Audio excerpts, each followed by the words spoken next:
8 दिवसापूर्वी या जिल्ह्यामध्ये काय झालं? ऊसाचं काट हाणणारा गडी, ड्रगचा व्यवसाय करणारा गडी, मळी चोरणारा गडी, बापाच्या जीवावर मोठा झालेला गडी, गोरगरिबाची घरं जाळून पुढे आलेला गडी, आया बहिणींची इज्जत लुटणाऱ्या औलादी, आणि या औलादीने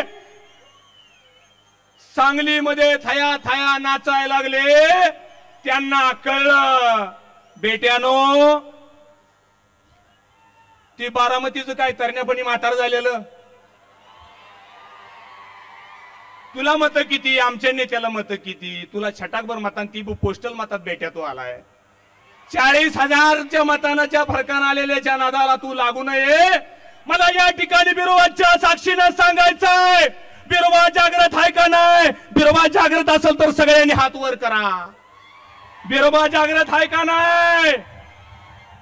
मग माझ्या नेत्यावरती तोंडाला येईल ती बोललेलं गडी, वाळव्यातनं बोललं, सांगलीतनं बोललं, त्यांच्या तोंडाला पॅरलेस झाल्याशिवाय राहणार नाही, त्यांचं वाटोळा झाल्याशिवाय राहणार नाही. अरे माझा नेता कष्ट करायचाय, ज्याची सुरुवात लाट्या काट्या गाऊन झाली, पाण्यासाठी आंदोलन केली, जेलमध्ये जावं लागलं, समाजासाठी आंदोलन केली, जेलमध्ये जावं लागलं. त्यांना सांगा आता तुम्हाला थोडं समाजाचं जातीचं राजकारण करतं. माझ्या नेत्यानं हाडाची काढ आणि रक्ताचं पाणी केलं.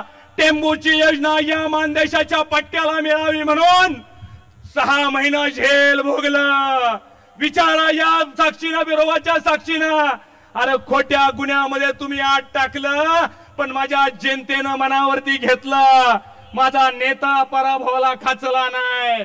जिद्द, मेहनत, चिकाटी, प्रचंड ताकदीच्या जोरावरती तुमच्या सगळ्यांच्या नाकावरती टिचून महाराष्ट्रातला सगळ्यात शेवटचा विधानसभेचा मतदारसंघ जत, दुष्काळी म्हणणारा जत, ह्या जतच्या जनतेचं मानावं तेवढं आभार थोडाय. आम्ही तर मानतो, पण बिरोबा बाळूमामा सुद्धा तुमच्या पाठीमागे आहेत.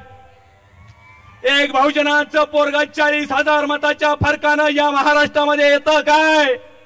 आणि जी प्रस्थापित घराणी टीकेची झोड उठवतात, अरे त्यांना सांगा आमच्या पिढ्या तुमच्यासाठी झिजल्या, आमच्या पिढ्यांचं वाटोळं तुमच्यासाठी झालं, आमची माणसं देशोधडीला लागली, रक्ताचं पाणी करून माझ्या माता भगिनींनी ऊसतोड्या केल्या, गुरढोरं राखली, मेंढरं राखली.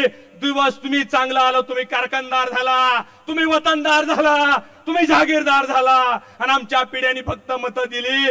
आणि महाराष्ट्रातनं एक नेतृत्व आमचं पुढं आलं का तुमच्या पोटात दुखतंय बाबांनो, आणि काय काय बोलताय.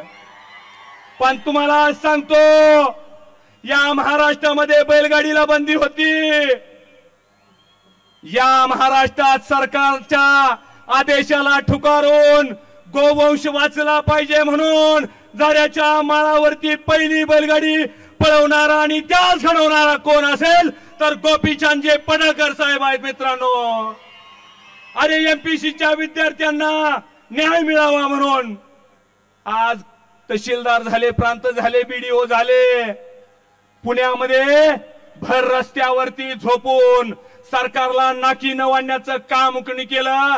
त्या प्रस्थापित घराण्यांना सांगा, एका सर्वसामान्य घरातल्या पोरानं केलं, याचं तुम्हाला दुःख नाही मित्रांनो. या ठिकाणी दसऱ्याचं सोनं लुटत असताना उद्या आपल्या नेत्याचा वाढदिवस आहे मित्रांनो. तुम्ही एवढाच बिरोबाच्या चरणी, बाळूमामाच्या चरणी मागा की माझ्या नेत्याला उदंड आयुष्य लाभू दे, आणि नेत्याच्या हातून रंजल्याची, गांजल्याची, गोरगरिबाची, 18 पगड जातीची कामं ताकदीने हो दे. आता सांगलीमध्ये काय केलं परवा तुम्ही बघितलं. अरे बापू बिरो वाटेगावकर आमचं आयडॉल आहेत मित्रांनो. जरी आम्ही त्यांच्या रक्ताचं वारस नसलो तर गोपीचंदजी पडळकर ह्या त्यांच्या विचाराचे वारस आहे, हे त्या घराण्याला जाऊन एकदा सांगा.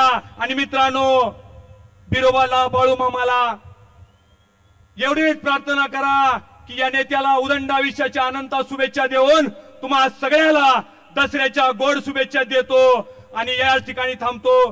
जय हिंद, जय महाराष्ट्र, जय बिरोबा.